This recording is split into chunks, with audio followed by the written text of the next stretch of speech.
اگر سارے افراد خانہ بیٹھ کر کے پلاٹوں کی، کوٹھیوں کی، گاڑیوں کی باتیں کریں گے روز، تو حفظ دنیا پیدا ہوگی، ہرس پیدا ہوگی۔ اور اگر روز بیٹھ کر کے آپ اطراف کی اور لوگوں کی برائیوں کا ذکر کریں گے تو نفرتوں کے بیج روحوں کے اندر لگ جائیں گے، جو کبھی تناور درخت بن کر کے زندگی کی ساری توانائیوں کو چھین لیں گے۔ اور اگر ہم اپنی برائیوں اور کوتاہیوں کا جائزہ لیں اور اچھے اخلاق اور اچھے کردار کی نشأت کے لیے ہم کوشاں ہو جائیں تو ہماری یہ کوشش ضرور برابر ہوگی اور نتیجہ خیز ہوگی، اور اچھا خاندان اچھے معاشرے کی تشکیل کا ذریعہ بنتا ہے۔ فرد سے خاندان بنتا ہے، خاندان سے پھر معاشرہ بنتا ہے، اور اچھے معاشرے پھر آگے کوئی کارہائے نمایاں سر انجام دے سکتے ہیں۔ میرے حضور نے فرمایا تم میں سے ہر شخص جو ہے وہ اپنے ماتحت لوگوں کے معاملے کے اندر مسئول ہے، اس سے پوچھا جائے گا، اس سے سوال ہوگا۔ آپ اگر ایک باپ ہیں تو 8، 4، 5 بچے آپ کے زیر کفالت ہیں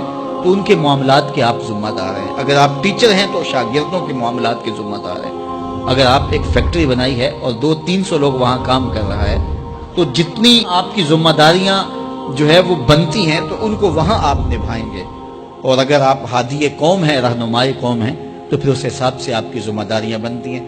اب بتائیے یہ معاشرہ جس معاشرے میں ہم جی رہے ہیں، یہ عدم برداشت کا کلچر ہے۔ یہاں آپ ایک دکاندار سے بھی سودا لینے جائیں اور 1 سے 2 مرتبہ اس کو 1-2 بات پوچھیں تو وہ تلخ ہو جاتا ہے، حالانکہ اس کی تو دکانداری ہے تو اس کو تو سننا چاہیے، لیکن معاشرے کے اندر تلخی اتنی آ گئی ہوئی ہے، عدم برداشت ایسے پیدا ہو گئی ہے کہ اب مجھے بتائیے کہ وہ شخص جس کا فائدہ ہے تو وہ بھی آگے سے تلخ ہو رہا ہے، تو پھر اس معاشرے کی گراوٹ کا آپ اندازہ کر سکتے ہیں۔ منبر و محراب سے ہم دیکھتے ہیں کہ ایسے ایسے تلخ جملوں کے تبادلے ہوتے ہیں کہ بعض لوگ یہ سمجھتے ہیں کہ یہ منبر پہ بیٹھنے والا جو شخص بول رہا ہے، یہ جو یہاں سے کہہ رہا ہے یہ دینی ہے۔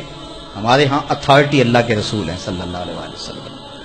اگر میں اپنے جو ہے وہ نفس کے شکنجے میں کسا ہوا ہوں اور اپنی انا کے جو ہے وہ پنجرے کے اندر ہوں اور میں اس کو دین قرار دیتا ہوں تو یہ میں اپنے پہ بھی زیادتی کرتا ہوں، لوگوں پہ بھی زیادتی کرتا ہوں۔ میرے کارواں ہے میرے حجاز اپنا، اس نام سے باقی ہے آرام جاں ہمارا۔ تو ہمارے لیے وہ سند ہے۔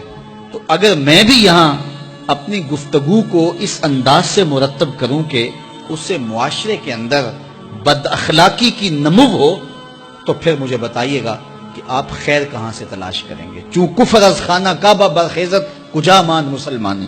ایک فارسی شاعر نے کہا کہ جب کعبے سے کفر کھڑا ہو جائے تو پھر مسلمانی آپ کہاں سے تلاش کریں گے؟ منبر و محراب جس کی ذمہ داری ہی حسن اخلاق سکھانا تھا، تو اس کی ذمہ داری جو تھی اس کے برعکس وہ کام کر رہا ہے۔ جس کا کام تزکیہ قلوب تھا، تصفیہ باطن تھا، اب وہ سالکین کا تصفیہ کرنے کی بجائے ان کی جیبیں صاف کرنے کے چکر میں ہے کہ تمہارا دل تو صاف نہیں کر سکتا، تمہاری جیب صاف کر دوں گا۔ تو پھر مجھے بتائیے کہ جو مسند مشیخیت کے اوپر بیٹھا ہے وہ کس گراوٹ کا شکار ہے؟ اس لیے مجھے اور آپ کو اپنے ماحول کے اندر جہاں ہم بیٹھے ہیں، ہمارے ماحول سے وابستہ صرف 3 آدمی ہی کیوں نہ ہو، تو ہم وہاں تو خیر اور وہاں تو بہتری پھیلانے کے لیے کوشاں ہو، اور جب ہم ایسا کریں گے تو میرا مالک ہماری مدد کرے گا۔ تو یہ وہ نمایاں چیزیں ہیں ہمارے دین کی، حسن اخلاق اور حیا۔ اب دور موجود کے اندر حیا کا جوہر لٹ گیا، اور پھر ہمارا الیکٹرانک میڈیا، پھر اس کے بعد اب سوشل میڈیا کی قیامت جو ہمارے اوپر ٹوٹ پڑی، اس نے خلوتوں کو بھی پاکیزہ نہیں رہنے دیا۔ تو حیا کا حقیقی جوہر موجود ہوگا تو پھر خلوت ناپاکیزہ نہیں ہو سکتی، پھر خلوت کے اندر بھی روشنی اور جالا اور چراغاں ہی رہے گا۔